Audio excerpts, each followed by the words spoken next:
Hello everybody, welcome again to another episode of the Cobra Daytona build. In this episode, we're going to actually add brake fluid, check for leaks, and bleed the system. So we'll take you through that process. Appreciate you watching. So I've actually got motor oil in this thing now, transmission fluid, the rear diff is all filled. I didn't need to videotape that. Maybe I should have. I don't know. Apologize for that.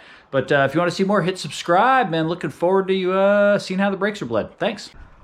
I'm actually using the cheapest brake fluid I could get, just a DOT3 from the hardware store. It's like $4 for this 32-ounce quart, because I'll probably go through a lot of it. Just then what I do is once I'm getting ready to go track days, because I'll probably eat up a lot of this, bleeding the brakes, and then I'll throw in some good stuff. Once I get all the brakes sorted out, balanced, everything else, then I'll throw in some high temp, really good like modal or something like that. But we'll start off with this stuff here and go from there. So my first step is I usually fill both reservoirs. I've actually already filled these just a couple minutes ago. I didn't videotape it. Let me make sure I'm making this on video here. I fill them up. As I said, we got to fill up all these lines. This one's already full. Yep. And then I will start checking every place. Right now I'm doing the rears, so I'll start putting my finger in there, making sure I got no liquid. Let me take the hat count off. So I'm gonna look up into here, make sure I got no liquid coming out, any of my hose connections. So, and then we'll go back into here. By the way, don't get brake fluid on any painted surfaces. So I know if I get brake fluid on this piece here, which I've clear coated, it will chew it up pretty quick. So just be careful. That brake fluid's pretty corrosive when it comes to that. A lot of hydraulic fluids are. So what I've done back here is I took the bleeder out, the furthest breakaway, outer, upper, and I've actually put some Teflon tape so it seals well. And then what I'm doing is I'm just using a vacuum pump, and I'm getting all the air out of the system. And it's going to take a little bit to actually suck this through because there's a lot of brake lines, and I'll start checking all the connections, looking for any leaks. And just keep applying some air pressure, some vacuum to this, and try to get all the air out of the system. That's the first step, is to try to get, you know, all the air that's in these brake lines displaced. And then we'll work on, you know, both sides of these. Look at this. So hopefully you guys can see this. I've got some fluid coming out here. Hot damn. There we go. So we'll just let this just kind of bleed on down. And I don't have the caps on the master cylinders tight. If you do that, then it keeps pulling down the rubber seal up there. That's made to actually, you know, displace the air in there and keep all the air out. So as you use brake fluid, or use your brake pad, that thing will get sucked down. And so that's why I just leave the lids loose. And that's another reason why I don't use really good brake fluid, because this is going to be open for a little while. So I'm bleeding them and everything, get moisture in there. You don't want any moisture in your brake fluid, so this is kind of why I do what I do, cheap stuff, and then I'll upgrade later and make sure that it's a quick in, bleed, pull out the old fluid. And I pull out the old fluid the same way from the calipers, and I'll suck it through. I usually use different colors. So as you can see, we're still getting air out of there. Sometimes you tap on these things.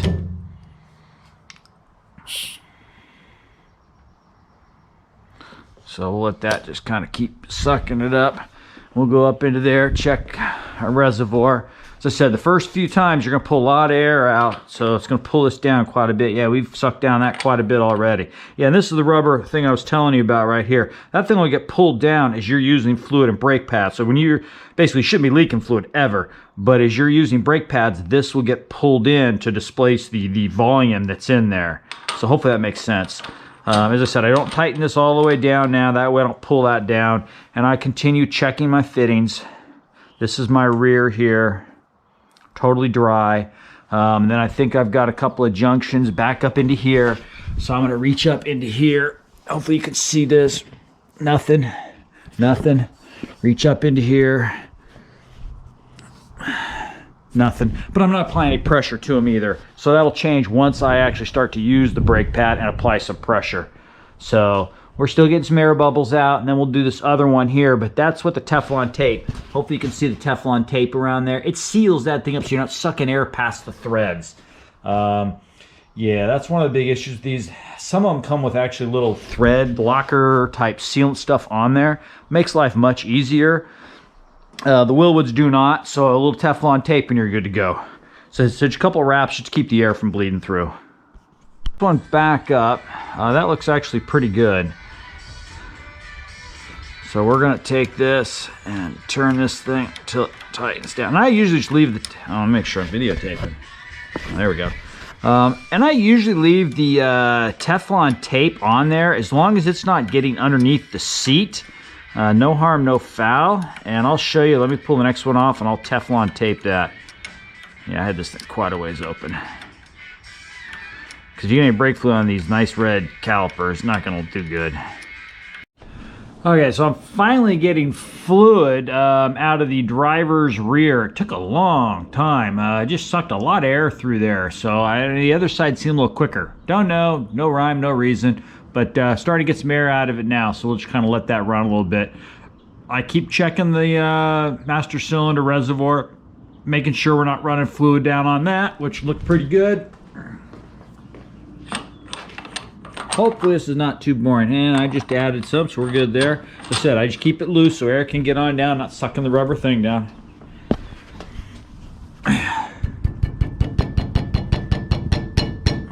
So you can see we're still getting air bubbles out, but it's getting there. So we'll just let this run.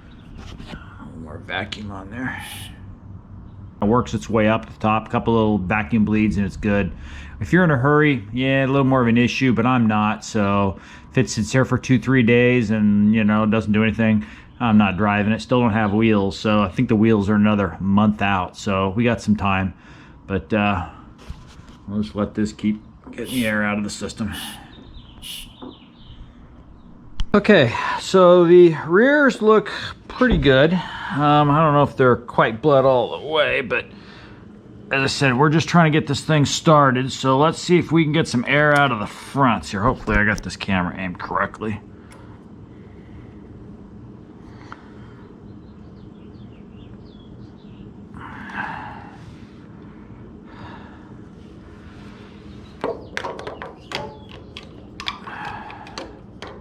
There we go. I'm gonna make sure that master reservoir is loose. It is. Let's check the fluid level. Okay. Now this is the rear I'm gonna tighten up actually, since we're done bleeding that for right now, until I apply some pressure to the brakes. Okay, let's see if we can get some air out of this thing.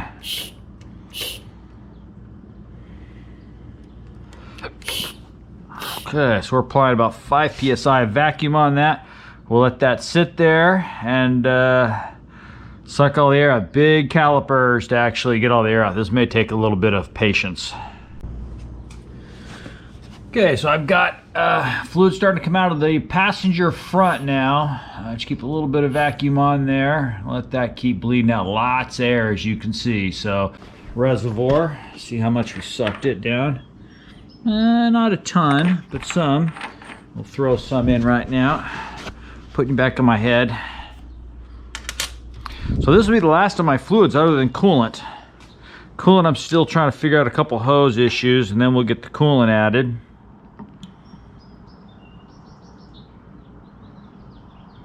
Well, actually it sucked it down a lot more than I thought. So I'm gonna tell you something that's pretty kind of the thing that not the best when it comes to these. You cannot tell the fluid level just by looking down inside it unless you look really there. It's so clear in the reflection with the aluminum. It's hard to tell. I mean, I don't know if you could see down there. Is that near full, near empty? It's hard to tell. That's actually very near full. You gotta almost tilt your head. And that's where some of the Tilton, some of the guys use those Tilton plastic ones. I actually bought one that sits right in there. It's a perfect spot for it. I would have loved to have run it, but once I put the braces in for the the R-type model, it killed out that space. You know, I thought about maybe mounting it up here, but I'm trying to keep all this clean. So, and this looks so good. Just a little more of a headache, but no big deal. We'll manage. Okay, so the passenger side is done. Now we'll come over here to the driver's side and see if we can get some fluid out of this one. And let that kind of keep bleeding down. Let's check the level again, and then we'll see if we have any type brake pedal at all. I'll bet you we don't. Probably gonna have to pump this for a little while. or let it sit and get the air bleeding up. So check the fittings again. I got nothing, but as I said, once we apply pressure, then you really check your fittings. You're not really doing much under vacuum. Okay, so I don't know if you can see, oh yeah, I can actually see that on screen. So you can see I got just a few little bubbles left in the front.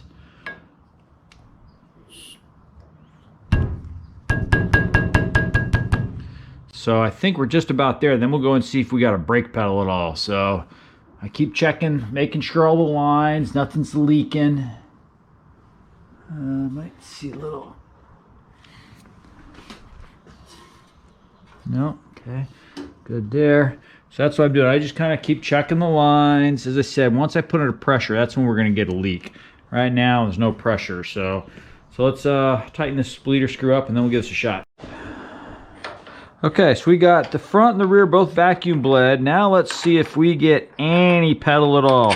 I would not, I'll make sure I'm recording here. I would not be surprised if our pedal is still to the ground. Yeah, we got no pedal at all. So it tells me there's probably air in the master cylinder too. Oh, we're starting to get a little pedal here.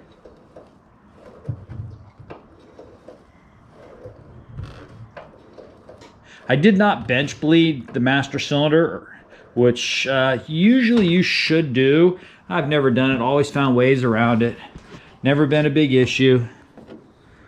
Checking for leaks.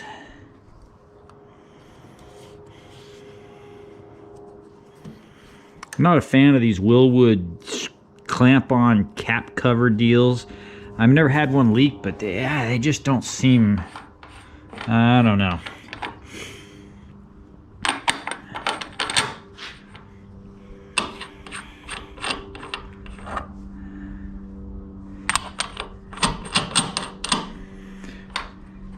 So we'll work the pedal a little bit longer. As I said, this could be a multi-day task since I did not bleed the master cylinders. I mean, I'm getting a little bit of resistance, but not much.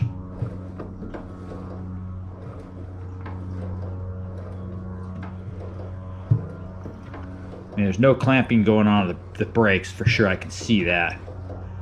I can feel it. It's just pretty much air, air, air. So we may have to go and bleed some more. Oh, I think I got a little leak. Yep, we got a leak right here. Okay, so we do have a little leak.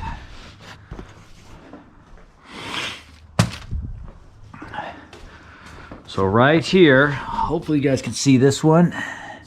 I'm getting just a little dab of fluid right out of that.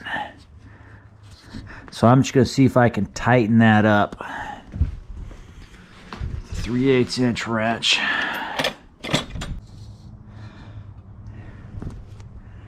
As I said, I check them all because you just don't know. And now it looks like we're at least applying some sort of pressure causing a leak. So let's check the rear.